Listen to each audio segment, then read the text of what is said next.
Hoy quiero que continuemos con una serie de meditaciones en torno al Sermón de la Montaña y que abramos nuestras vidas en el Evangelio de Mateo, capítulo 7, para reflexionar en torno a uno de los rasgos que caracterizan la vida cristiana. Cuando uno se convierte en un discípulo, un seguidor de Jesús, empieza a vivir su vida en el mundo siguiendo los pasos de su maestro, imitando a su maestro.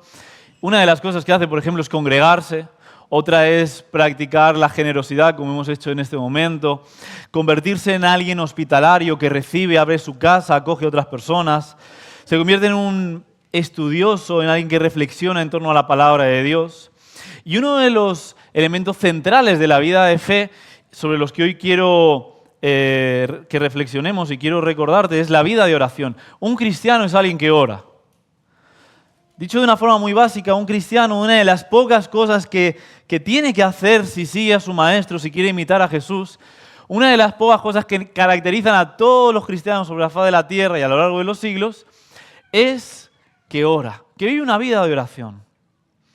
Y para continuar con este tema, quiero contarte una historia. Corría el año 2016, yo era un estudiante de teología y como todo estudiante de teología en el primer y segundo año de la carrera, era alguien insoportable, engreído. Había llegado a esas bibliotecas, me había familiarizado un poquito con algunos conceptos y cada vez que regresaba a la iglesia venía con el título casi aquí puesto, ¿verdad? Jonatán, estudiante de teología. Si quieres conocer a Dios, habla conmigo, yo te lo voy a presentar como realmente es. En ese momento estaba conociendo a la mujer más hermosa sobre la faz de la tierra, que está con nosotros. Entonces era una estudiante de enfermería que soñaba con ser misionera y empezábamos a pasar de una relación de amistad a ya tener un noviazgo y con todo noviazgo vienen esas primeras citas, ¿verdad? En los restaurantes, que es una maravilla, ¿verdad? Ahora con niños eso queda bastante más difuso y lejano, ¿no?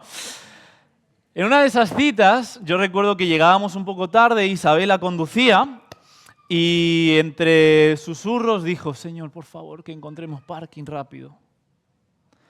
De repente yo me quedé en silencio, pensando y empecé a cavilar, ¿no? ¿Cómo es posible que esté yo con alguien tan superficial? ¿Cómo es posible que esta persona esté orándole al Dios creador de los cielos y de la tierra, por un simple parking? ¿Cómo es posible? ¿No está Dios acaso ocupado con problemas reales como para que toquemos la puerta y le pidamos parking? Estaba yo en esos pensamientos cuando de repente dijo, Señor, muchas gracias, aquí hay un parking. Y aparcó rápidamente. Al terminar yo fui alguien totalmente maleducado, reactivo, no reflexioné antes de hablar. No siga mis pasos. Y le dije, Isabel, ¿a ti te parece eso una oración de verdad? Parece que estás tratando a Dios como un genio de la lámpara, que estás frotando, estás esperando que salga y que cumpla tus caprichos miserables. Con todo el mal que hay en el mundo, con toda la destrucción, con las violaciones, con las agresiones, con las oraciones que realmente se levantan de las tripas, de las entrañas, tú te atreves a orar por parking. Y lo que generé en ella fue algo terrible, y es que ella dejó de orar por el parking, hasta unos años después. Quizás algunos de vosotros habéis vivido alguna historia parecida. Tal vez habéis sido más sabios que yo y no lo habéis dicho en voz alta, ¿verdad? Lo que pensabais. Tal vez alguno de vosotros os hacéis esta pregunta, ¿me puedo permitir la licencia de molestar a Dios para pedirle algo tan pequeño? ¿Dios escucha acaso una petición tan insignificante? ¿No debería reservar mis oraciones para momentos realmente solemnes? ¿Para espacios realmente sagrados?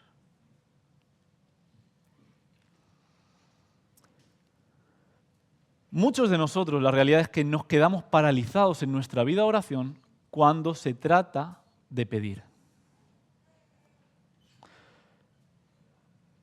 Y yo soy el primero que en muchas ocasiones ha dicho, orar no es solamente pedir a Dios. Orar también es adorar a Dios, exaltar su nombre. Orar es consagrarse. Orar es entregarse. Y todo eso es cierto. Pero la realidad es que orar también es pedir. Sin que nada de lo otro sea falso, orar es todo aquello. Orar también es pedir. ¿Y qué es lo que está sucediendo dentro de mi alma, me pregunto yo, para que yo haya dejado de pedir?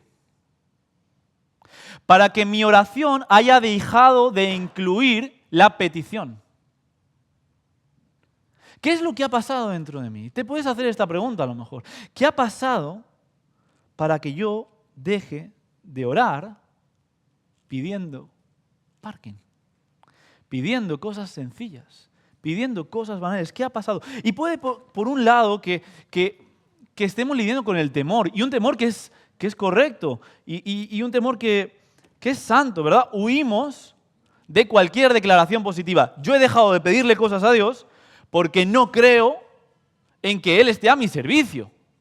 Y eso es totalmente correcto. Dios no está a tu servicio.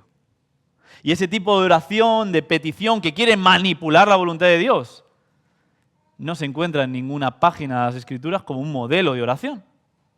Puede que alguno de nosotros haya dicho, yo no quiero manipular a Dios, por eso no oro pidiéndole nada a Dios. Yo no quiero ser ingrato, lo hemos cantado, ¿no? Todo lo que puedo tener lo he recibido ya en Cristo. ¿Qué más me falta? No puedo pedirle nada más a Dios. Y eso es cierto en términos absolutos. Pero todos hemos venido aquí vestidos, ¿verdad? Y todos hemos venido desayunados. Es decir, Cristo es todo lo que necesito. No solo de pan vive el hombre, pero Jesús no está diciendo que el hombre viva sin pan. Luego tengo necesidades materiales, contingentes, sobre las que tengo también que pedirle a Dios. La realidad es que muchas veces desde el temor de no manipular a Dios y buscando una oración que siempre es perfecta, que siempre es grandilocuente, que siempre usa los términos adecuados, hemos dejado de pedirle a Dios por lo que Él nos enseñó a pedirle. Hemos dejado de realizar oraciones sencillas como las que el Señor Jesús nos enseñó a realizar. Y de pronto estamos en una situación de desierto espiritual y descubrimos que Dios es alguien totalmente ajeno, lejano. Se parece más al Dios de Aristóteles, ese primer motor inmóvil que lo puso todo en funcionamiento, y después se desentendió de la creación y no está absolutamente interesado en que yo encuentre parking. No está interesado en mi día a día, en lo cotidiano. Ahora bien, con todo eso, a mi corazón llegó este deseo, ¿no? Cuánto anhelo, qué nostalgia tengo, cuánto echo de menos orar como oraba Isa en esa ocasión. Cuánto echo de menos orar con confianza, orar con transparencia. Estoy tan enfocado en orar solamente por las razones que objetivamente tienen mucho peso, que he dejado de orar por las razones sencillas, cotidianas del día a día. Y lo echo de menos. Porque antes yo no era así.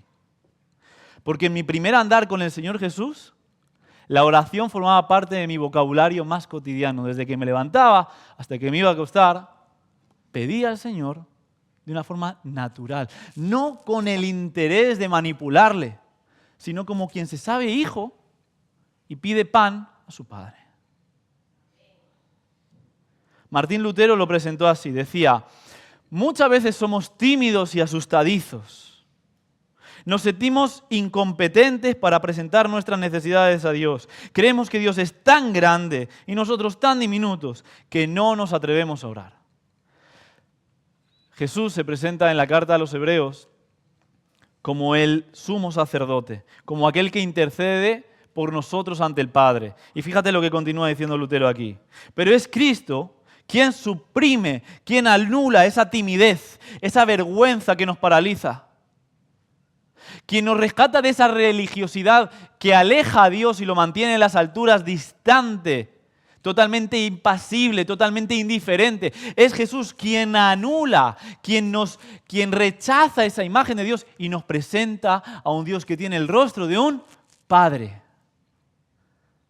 Un Dios ante el cual no tengo que esconderme. Un Dios ante el cual puedo acceder y presentar mis peticiones. Un Dios que es mi Padre, que cuando le pido pan, me quiere dar pan. Y Jesús insiste en eso. Jesús está obviamente a favor de las grandes oraciones. Fíjate en el Sermón del Monte, nos encontramos en su corazón con la oración del Padre Nuestro. Y la oración del Padre Nuestro es tan cósmica como lo siguiente: santificado sea tu nombre. Que tu nombre sea santo, sea reconocido en toda la tierra, en todo el universo, en todo el cosmos. Es tan apocalíptica como que venga tu reino.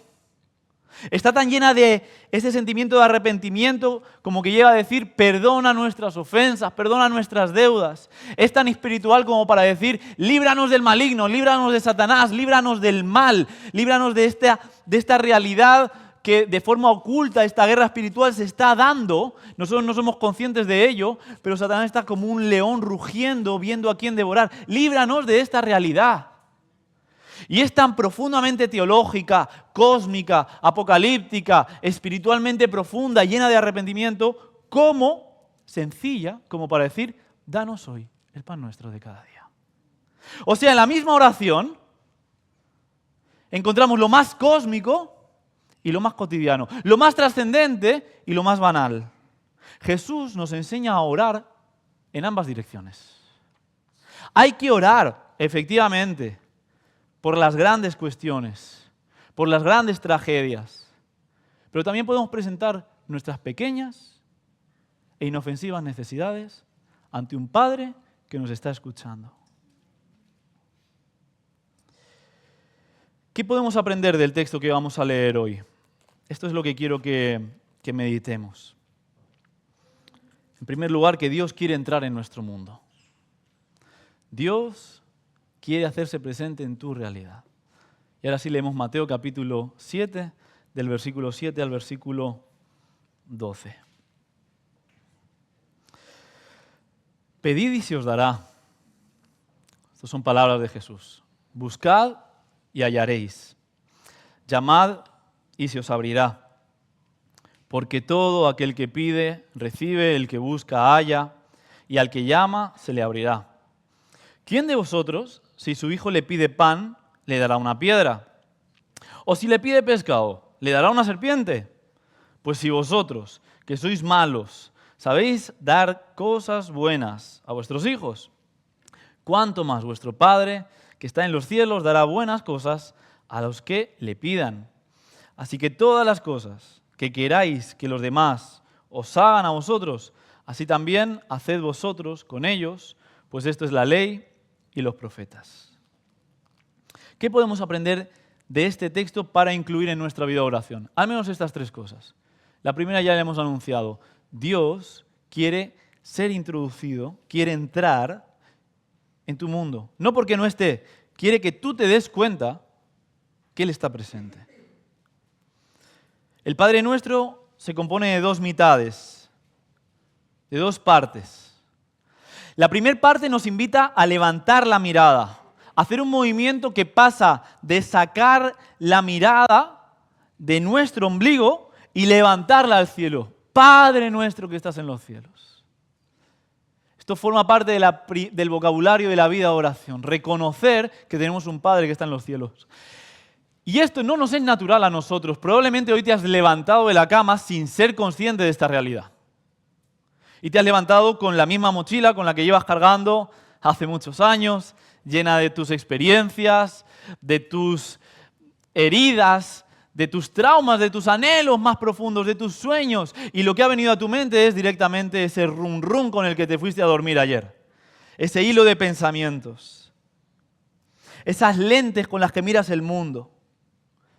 El primer momento de la vida de oración nos lleva a levantar la mirada y a reconocer que hay un Padre nuestro que está en los cielos, que somos sus hijos y que nuestra misión como su pueblo, así como era la del pueblo de Israel, es santificar su nombre. Que toda la tierra conozca quién es Él por medio de cómo nosotros vivimos. El santificar el nombre de Dios es algo que Dios realiza a través de nosotros. Que tú santifiques tu nombre en medio de nosotros. Que al vernos a nosotros conozcan que tú eres santo, apartado. Que vivamos de una forma que te agrade a ti. Y venga a nosotros tu reino, porque esto no lo podemos realizar nosotros. Venga tu reino, levanta la mirada, Padre nuestro, santificado sea tu nombre, venga tu reino. Y en la mitad de la oración del Padre nuestro encontramos como un giro, una curva. Fíjate en qué dirección. Hágase tu voluntad en la tierra, aquí y ahora, como se hace en el cielo. ¿Qué significa esto? Esto ya nos prepara para el segundo movimiento de la oración. Si el primer movimiento nos hace mirar al cielo, contemplar a Dios, ver el mundo a través de cómo realmente es, vernos a nosotros como hijos suyos llamados a santificar a Dios, clamando que venga su reino, cuando tenemos esta gran imagen de la verdadera historia de la realidad, que es esta, y no la que nosotros vemos cuando nos levantamos, una vez hemos visto esto, oramos en esta otra dirección, y que se haga tu voluntad en la tierra como se hace en el cielo. Bajamos la mirada. Y ahora no nos estamos introduciendo nosotros en el mundo de Dios, sino que estamos introduciendo a Dios en nuestro mundo. ¿Y cómo ilustra esto Jesús? Pidiendo perdón, porque nos hace falta el perdón de Dios para poder lidiar con nuestras relaciones rotas, nuestras enemistades, nuestros matrimonios resquebrajados, nuestras relaciones sociales, laborales, sobre la cuerda de un hilo, pendientes sobre un hilo. Nos hace falta el perdón. Nos hace falta que nos libre del maligno, porque como he dicho antes, hay realidades espirituales de las que no somos conscientes y de las que tenemos que pedir al Señor libertad, no caer en esas trampas, resistir a la tentación. Pero lo primero que menciona Jesús es esto: danos hoy el pan nuestro de cada día. Cuando yo he contemplado a Dios, sé quién es. Cuando yo he levantado mi mirada, entonces puedo pedir el pan nuestro de cada día a Dios de una forma nueva. El mismo Dios del universo, que está pendiente de las galaxias, escucha a una madre preocupada que ora por su hijo pródigo que hace muchos años se apartó del Señor. Ella lo instruyó en la palabra, en el camino del Señor, esperando que nunca se apartase de Él. Y hoy, años después, ora a ese Dios del universo que, ¿sabes qué?, le escucha. Ese mismo Dios del universo es al que le ora a un alumno tembloroso antes de presentarse ante un examen, del que depende el aprobado y pasar al siguiente curso o no hacerlo. Ese Dios, creador de los cielos y de la tierra, es el que está pendiente de tu entrevista de trabajo, de tu mudanza. No es ajeno. Tenemos que incluir a Dios en nuestro mundo. Tenemos que pedirle a Dios por las necesidades más cotidianas que enfrentamos. Es ese Dios que está contigo en la sala de espera del hospital. Es ese Dios que está contigo mientras estás buscando parking y le dices: Dios, sé que hay muchos problemas allá afuera, pero ¿no habrá un parking para mí? Eso no garantiza que la oración vaya a ser resuelta, pero es el Dios que quiere que lo introduzcamos en nuestro mundo de carne y hueso, de grandes momentos y de momentos ordinarios y cotidianos. La realidad es que muchas veces nosotros hemos dejado de introducir a Dios en nuestro mundo. Hemos dejado de orar de este otro modo, que se haga tu voluntad en la tierra como se hace en el cielo. Y estamos ante un momento decisivo en nuestra vida. Nos estamos planteando cambiar de escenario, nos estamos planteando mudarnos, nos estamos planteando quedarnos, nos estamos planteando que venga un bebé más o que no lo haga, o nos estamos planteando cerrar la empresa o no hacerlo porque estamos atravesando situaciones difíciles. Y me parece, os extrañaría la cantidad de veces que atravesamos momentos así de densos, así de complejos, y cuando uno pregunta, ¿has presentado esto en oración al Señor? La respuesta de la mayoría de los cristianos es, ¿acaso tengo que pedirle a Dios orientación para saber qué paso dar a nivel laboral? ¿Acaso tengo que pedirle a Dios orientación?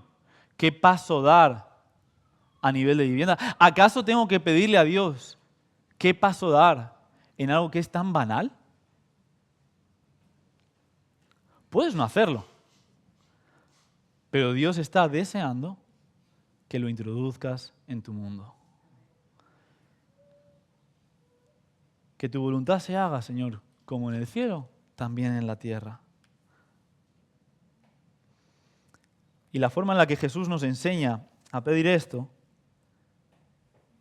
es a través de un lenguaje sencillo. Jesús nos enseñó a orar para la vida. Jesús nos enseñó a orar para tener una mejor vida, una vida más profunda. Fíjate qué lenguaje usa Jesús. No es el lenguaje de un templo, es el lenguaje de una panadería. Es decir, ¿tú dónde escuchas la petición dame pan? ¿En un templo o en una panadería? ¿Dónde lo escuchas más?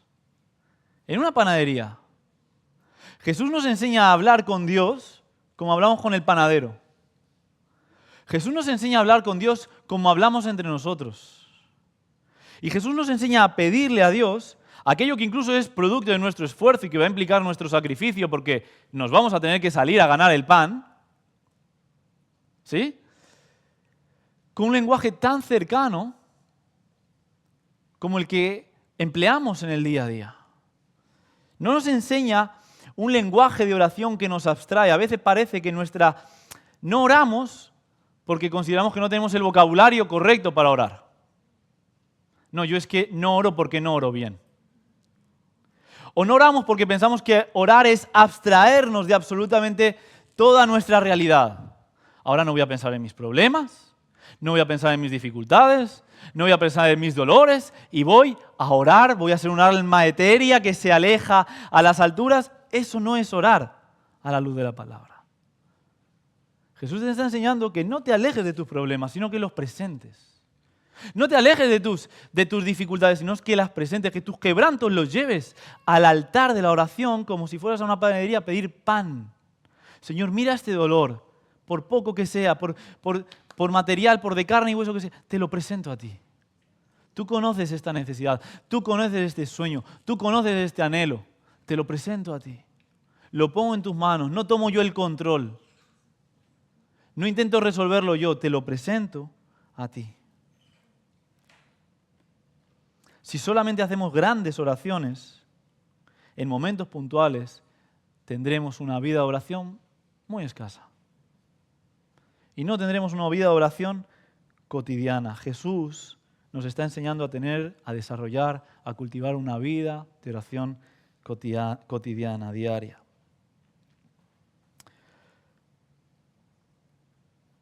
Y cuando yo tengo una vida de oración cotidiana, desarrollo un sentido de gratitud profundo. No de ingratitud. Desarrollo un sentido profundo de alegría, de contentamiento.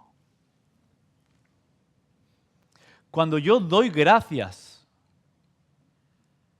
cuando yo oro, doy gracias. Cuando yo oro por lo que tengo, porque lo que he recibido, por lo sencillo, por lo cotidiano, por aquello que ya he normalizado, como levantarme hoy, amanecer, como tener a una familia, como tener a unos amigos, me convierto en alguien grato. ¿Sabes? Después de encontrar ese parking, nos vamos al 2016 otra vez, Isa estaba muy agradecida. Qué bien he encontrado parking. Qué alegría. Y yo estaba lleno de orgullo, lleno de prepotencia. Hay dos formas de vivir. Una conduce a una vida de contentamiento, de gratitud, por aquello que tenemos, por pequeño, por frágil, por entre comillas, tonto que sea. La otra conduce a una vida sin oración y llena de orgullo. Así que sí, ora para que venga el reino de Dios. Ora para que sea santificado su nombre.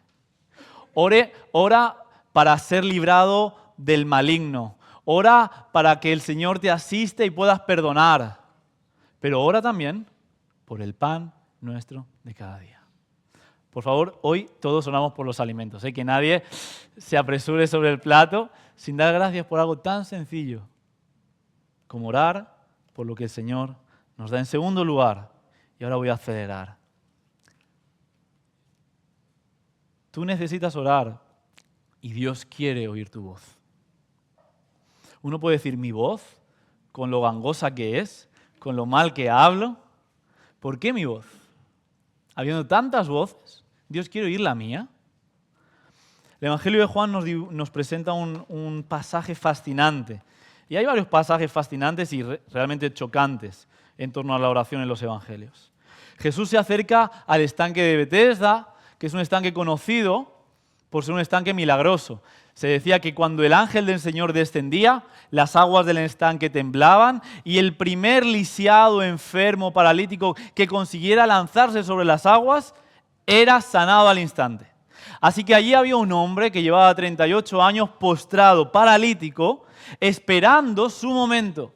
Pero siempre que el ángel descendía y las aguas se movían, llegaba tarde y por tanto llevaba allí 38 años enfermo. Y de repente se acerca a Jesús, que es conocido por ser alguien que realiza milagros. Fíjate la escena, ¿verdad? Un lugar donde suceden milagros y una persona conocida por realizar milagros. Así se conocía a Jesús. Y un paralítico. Y Jesús le hace una pregunta al paralítico que parece jocosa, que parece humor negro, porque se acerca a él y le dice, oye, una pregunta. Paralítico, que ha estado usted aquí en el estanque de Betesda y siendo yo alguien que realiza milagros. Una pregunta. ¿Quieres ser sanado? Puede que los discípulos dijeran, Jesús, te estás pasando. Pobre hombre, ¿qué pregunta es esa? Es evidente. Si no, no estaría aquí. ¿Qué falta de respeto es esta, Jesús? ¿Quieres ser curado? Y uno, además, sabe que Jesús conocía lo que había en el corazón de este hombre antes de que hablara. Él conocía el pensamiento, el corazón de las personas. Pero Jesús, de alguna forma, antes de realizar cualquier milagro, quiere escuchar cuál es el anhelo más profundo sobre la necesidad que cualquier persona pueda tener. Quiere conocer profundamente qué es lo que hay en el corazón.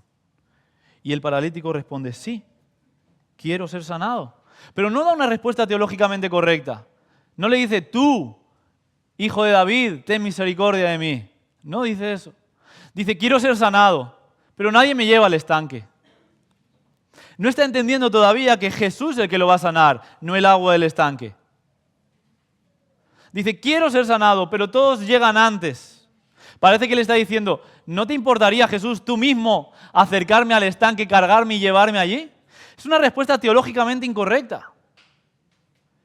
Pero Jesús no dice, mira, entiendo que quieras ser sanado, pero la respuesta es teológicamente incorrecta. Así que te vas a quedar ahí hasta que apruebes el examen de teología y recuerdes que yo soy el único que sana. No.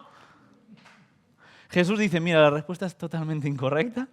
No te va a sanar ese estanque, pero tu oración torpe, con una teología de andar por casa, patas arriba, totalmente desnortada, está revelándome una oración sincera de corazón. Tú quieres ser sanado. Y en ese mismo momento, el Señor Jesús lo sana. La pregunta, porque este texto nos queda muy atrás, ¿no? La pregunta para nosotros es, ¿y tú quieres ser sanado? A lo mejor en nuestra vida hay amargura, cicatrices del pasado, parálisis, heridas, rencores, pensamientos impuros con los que lidiamos un día, otro día, con los que convivimos y hemos naturalizado. A lo mejor llevamos 38 años postrados, paralizados, viviendo una muerte en vida. Y el Señor conoce nuestro corazón, sabe cuál es la realidad que hay dentro de nosotros. Puede que incluso sea algo tan grotesco, tan evidente, que todos a nuestro alrededor nos vean paralizados en algún área de nuestras vidas. Rotos, quebrados, aún marcados. Con patrones de conducta adictivos. Con tendencias autodestructivas. Viviendo una vida totalmente dominada por la pereza. No sé cuál es la parálisis de la que hablamos. Y Jesús hoy nos está haciendo esta pregunta. ¿Quieres sanar? ¿Por qué hemos dejado de orar por ello? Es que ya lo he intentado yo con mis fuerzas. Es que ya me he prometido que no volvería a estar en esa situación de parálisis. Es que ya tengo edad como para no estar paralizado. ¿Por qué hemos dejado de orar por situaciones que aún nos tienen paralizado? Hoy Jesús te está volviendo a preguntar lo evidente. Está volviendo a tener la misma conversación contigo que ya ha tenido en muchas ocasiones. Y te está preguntando, oye, ¿de verdad quieres sanar? ¿De verdad quieres ser sano de esta situación, de esta parálisis? Está en ti el responder con una oración de petición de lo más profundo de tu corazón. Sí, Señor. Yo quiero ser sanado. Dios quiere oír tu voz. Y después de oír tu voz, responderá a la petición de tu corazón. Y para ello hace falta insistencia, el tercer y último punto. Hay otra historia que la voy a parafrasear porque es un poquito más extensa, el Evangelio de Lucas.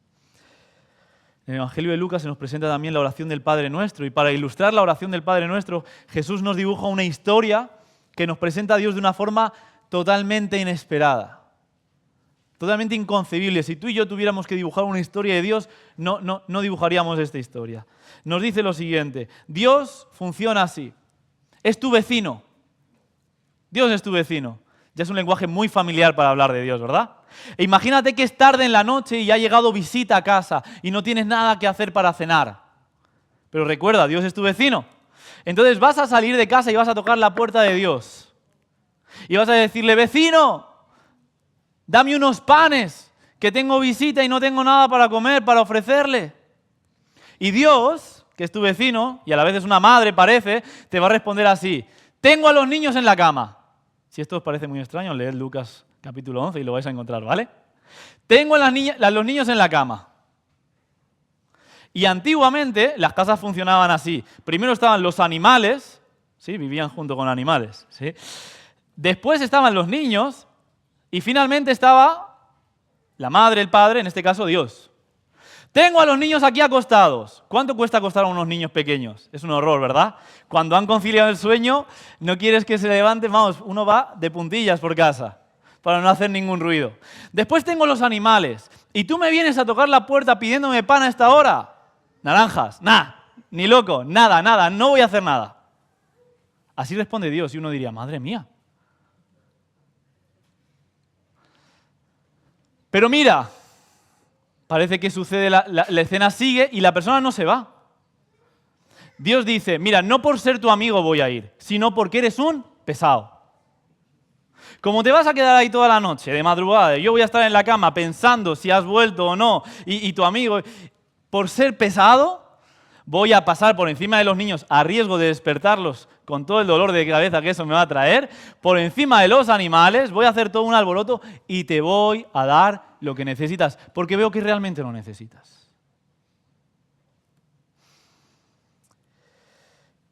¿En qué he dejado de insistir? ¿Y por qué he dejado de insistir? Muchas veces tratamos a Dios como una máquina expendedora. Una moneda es una oración, meto la moneda, realizo una oración, tecleo el número del producto que quiero, ¿verdad? Las quelitas, y como no salen, pues no funciona la oración. Eso no era una oración, no era una oración de petición genuina.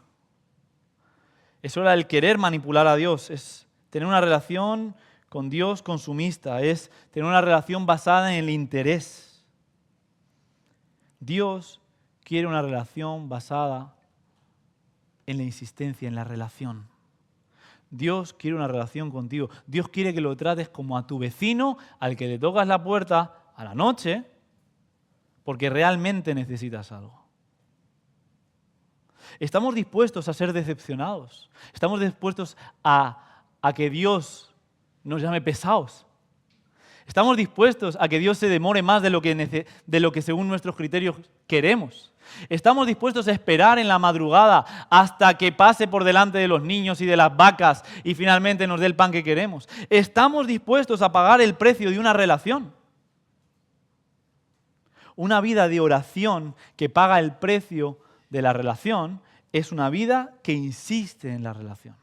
Mira, yo te lo voy a seguir pidiendo porque realmente lo necesito. Esto no es un capricho, es una necesidad, Dios. Y no estoy interesado en usarte, en que respondas de forma inmediata y según mis criterios. Estoy interesado en que satisfagas esta necesidad porque es genuina, porque es real. Y yo te hago esta pregunta. ¿En qué oraciones has dejado de hacer? ¿En qué has dejado de insistir? No, es que yo a Dios ya se lo dije una vez, no le voy a insistir más. Cuando ya lo resuelva, que venga y me lo diga. ¿Así tratamos a nuestros cónyuges, a las personas a las que más amamos, a nuestros hijos? Esas son relaciones impersonales, ¿verdad? O de interés. ¿En qué oración debo seguir insistiendo? ¿Por qué cosa debo volver a orar? ¿Por qué cosa estaba orando? Estaba confiando, estaba pidiendo al Señor y he dejado de orar. El Señor nos está invitando a retomar ese tipo de oración. La vida cristiana, es una vida de oraciones arriesgadas y cotidianas. No desistas de la vida de oración. Y no hagas de las oraciones sencillas oraciones insignificantes. Cuando terminamos el culto, una persona se acercó a mí y me dijo, esta semana tuve un desafío laboral y antes de ir hacia allí hice una oración y al final de hacer la oración me sentí tonto. Porque dije, estoy orando por algo tan sencillo, Señor, como un desafío laboral, una entrevista con un jefe y demás. Después de esa conversación, quedaron todos sorprendidos, maravillados con esa persona. Hizo un desempeño maravilloso. Al terminar, él dijo, Señor, gracias. Porque yo hice una oración tan sencilla como que me ayudaras en una conversación con mi jefe y me has ayudado mucho más de lo que yo podría imaginarme. Esta es la invitación. Haz oraciones sencillas, cotidianas, pidiendo que la voluntad de Dios se haga en la tierra. Me gustaría invitaros a que podamos orar juntos.